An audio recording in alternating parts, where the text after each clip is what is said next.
Saya akan mulai teman-teman sekalian dengan kisah seorang ulama tabi'in yang masyhur sekali dengan kesolehannya dan ilmunya.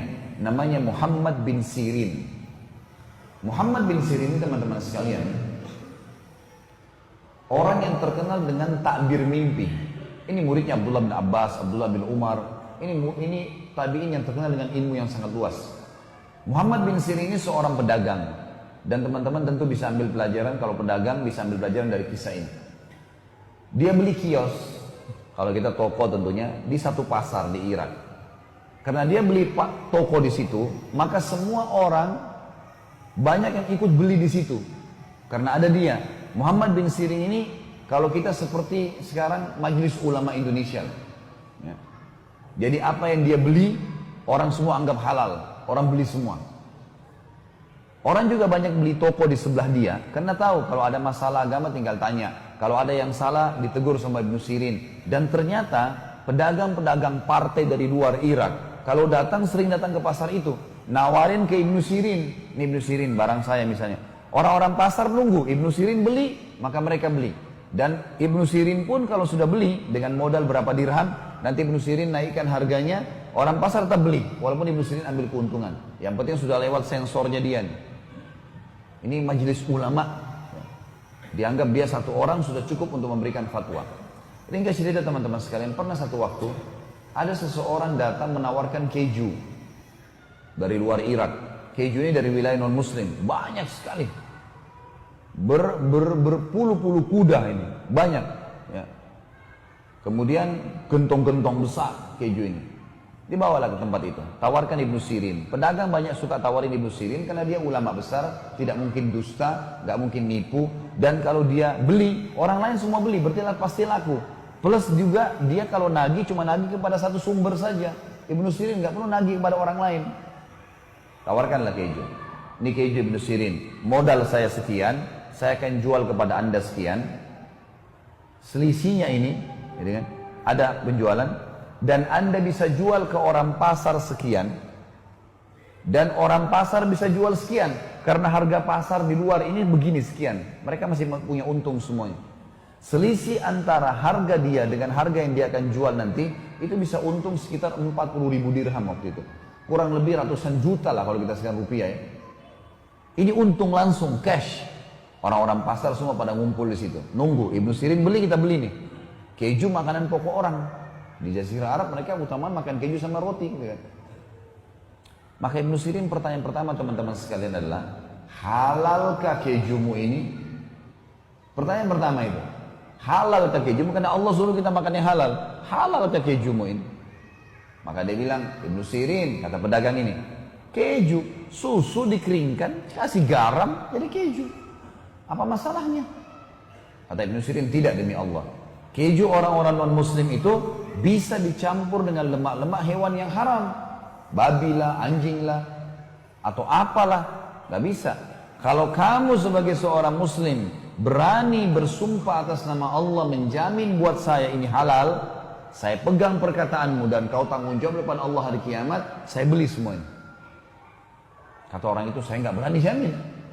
Ini sumpah atas nama Allah lalu dituntut hari kiamat, kan gak gampang itu. Kata Ibnu Sirin, demi Allah saya nggak jadi beli. Orang ini lalu pergi, dia keliling di pasar, rupanya ada beberapa pedagang-pedagang yang kurang imannya, beli akhirnya. Besok paginya, ada satu orang masuk ke pasarnya, tokonya Ibnu Sirin, beli barang, 2 dirham. 2 dirham murah sekali ya. Dia beli, sambil beli dia ngambil ngobrol sama Ibnu Sirin, karena asyiknya ngobrol, tanya masalah hukum segala. Orang ini mau keluar toko lupa bayar. Kata Ibnu Sirin, saudaraku sebentar, barang yang kau ambil belum kamu bayar tuh, 2 dirham. Kata orang ini, saya udah bayar. Seingat dia sudah bayar. Kata Ibnu Sirin, demi Allah kau belum bayar. Dia bilang, demi Allah saya sudah bayar. Ribut nih, gara-gara 2 dirham. Orang-orang pasar teman-teman pada datang semua. Ada apa wahai Ibnu Sirin? Saudara kita ini datang, cerita sama saya, kemudian dia ambil barang di tangannya sekarang, dia belum bayar. 2 dirham. Saya suruh dia bayar, dia bilang dia sudah bayar. Demi Allah dia belum bayar. Dan dia sumpah demi Allah dia sudah bayar. Ini nggak mungkin. Lalu kata Ibnu Sirin, hai saudaraku, kepada orang yang ambil barang, kembalikan barang itu di tempatnya, atau kau bayar 2 dirham. Orang ini karena malu, orang-orang pasar pada datang semua, dibayar 2 dirham, murah sekali ya. Murah ini, dikasihlah. Setelah orang semua pergi, orang itu pergi, orang-orang pasar tanya, wahai Ibnu Sirin, ini saksi bahasan kita. Wahai Ibnu Sirin, kami nggak bisa berpikir, nggak bisa nangkap ini, nggak connect nih. Kemarin Anda menolak 40.000 dirham karena syubhat. Nggak jelas halal atau haram. Anda tinggalkan 40.000 dirham, ratusan juta. Sekarang Anda bersumpah atas nama Allah untuk 2 dirham. Nggak connect, gimana caranya? Berikan kami pemahaman. Kata Ibnu Sirin, iya demi Allah, saya akan bersumpah atas nama Allah atas 2 dirham itu. Karena saya tahu dia belum bayar. Berarti dia akan makan sesuatu yang haram. Dan Allah akan hukum saya karena saya tahu dia belum bayar. Serta dia juga akan dihukum sama Allah karena makan yang haram. Tidak penting keuntungan bagi Ibnu Sirin. 40.000 dirham haram, syubhat. 2 dirham tadi menjadi masalah. Maka harus saya ingatkan. Masalah sederhana ya. Tapi lihat bagaimana orang yang sudah mengenal Tuhannya teman-teman. Dia hati-hati sekali. Kejadian yang kedua, beberapa hari kemudian datang seorang pedagang madu ke tempatnya Ibnu Sirin. Madu ini teman-teman dibawain satu gentong besar, 250 kilo madu. Dibawa, mungkin berlipat ganda dari besarnya meja ini. Datang tawarin Ibnu Sirin, saya ada madu. Kebetulan Ibnu Sirin waktu itu baru belanja untuk tokonya. Sudah penuh tokonya ini dengan barang-barang. Maka yang terjadi teman-teman sekalian, Ibnu Sirin, orang ini bilang, Ibnu Sirin saya punya madu, belilah. Kata Ibnu Sirin, saya nggak ada duit sekarang, cash nggak ada. Toko saya baru penuhin, lihat aja penuh barang-barangnya. Kata orang itu, baiklah, jatuh tempo nggak masalah, 3 pekan. Ibnu Sirin, baik, jatuh tempo silahkan. Sudah, gentong itu ditaruh teman-teman sekalian di situ. Malam hari, waktu mau tutup toko, seperti biasa kita kalau sudah mau tutup toko, Ibnu Sirin lupa tutup gentong madu itu. Ada tutupnya, dia lupa tutup. Jadi terbuka. Besok pagi dia waktu buka toko, ditemukan ada bangkai tikus. Ada tikus kecil rupanya, masuk ke madu itu, melengket, gak bisa keluar, mati. Di atas madu itu. Gentongnya besar sekali ya, 250 kilo. Tikusnya kecil, mati di situ. Ibnu Sirin teman-teman waktu masuk ke toko, kemudian lihat tikus itu, kira-kira kalau anda menjadi Ibnu Sirin, apa yang dibuat dengan madu itu? 250 kilo madu gentong besar, tikus kecil mati di atasnya. Yakin dibuang semua. Bagus sekali masyarakat Denpasar, Masya Allah. Saya acungkan jempol tuh. Ibnu Sirin bilang sama pegawainya, angkat nih gentong, bawa ke sungai, alirin di sungai. Bukan dibuang di tempat sampah ya. Ambil, alirin di sungai supaya tidak ada yang pakai madu ini. Dibuang semua. Waktu pegawainya Ibnu Sirin ini gentongnya besar, 8 orang yang angkat. Lewat di pasar, orang pasar semua lihat Ibnu Sirin mau jual madu kemana? Diikuti ternyata ke sungai, dialirin di sungai, dibuang.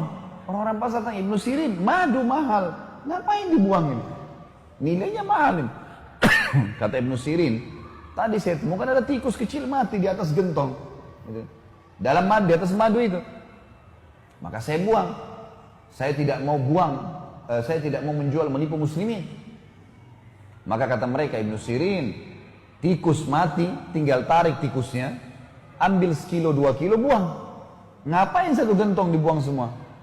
Apa kata orang yang sudah mengenal Tuhannya teman-teman sekalian? Masalah sederhana tapi pekah sekali. Kata dia, demi Allah, saya tidak pernah punya jaminan. Adakah di antara kalian yang bisa jamin buat saya? Tetesan madu mana yang kena dan tidak kena dengan bakterinya bangkai tikus itu?